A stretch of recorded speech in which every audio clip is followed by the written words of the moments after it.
ఒక దశలో బాపు గారి పేరు నేను పచ్చబొట్టు పొడిపించుకుందాం అనుకున్నా. అంత ఇష్టం బాపు గారంటే. సరే తర్వాత ఎప్పుడో చిన్న ఇండస్ట్రీకి వెళ్ళిన తర్వాత నేను ఆయన ఇదంతా ఏ టైంలో అండి, ఏ ఇయర్లో? నేను కూడా ఇది 60s 70s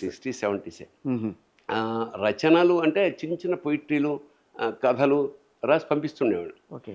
నాకు తెలిసి ఎన్ని రాసినా రిజెక్ట్ అయ్యేవి, ఎన్ని రాసినా అది పోయిట్. అదేమిటంటే అందులో కావాల్సిన దమ్ము అందులో లేదనమాట.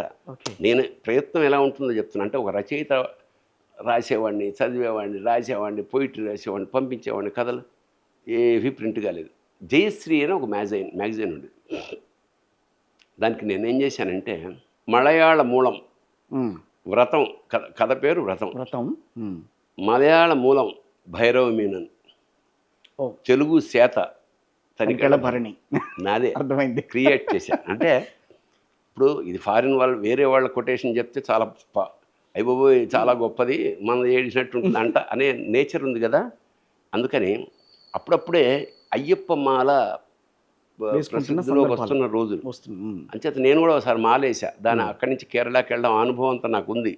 అందువల్ల ఆ అనుభవాన్ని చిన్న మలయాళ దేశంలో జరుగుతున్నట్టు ఏదో కోజికోడ్లోని చిన్న గ్రామంలో ఒకడు వ్రతం వేయడం సంథింగ్ అట్లా రాసేసి దానికి తెలుగు అనువాదం ఇది భైరవ మీనన్ రచయిత పేరు. ఎందుకంటే మా ఇంటి ఎదురుగుండా హరిహర మీనన్ వాళ్ళు ఉండేవాళ్ళు. ఓకే. అందుకని హరిహర తీసేసి భైరవ అని పెట్టి పంపించా.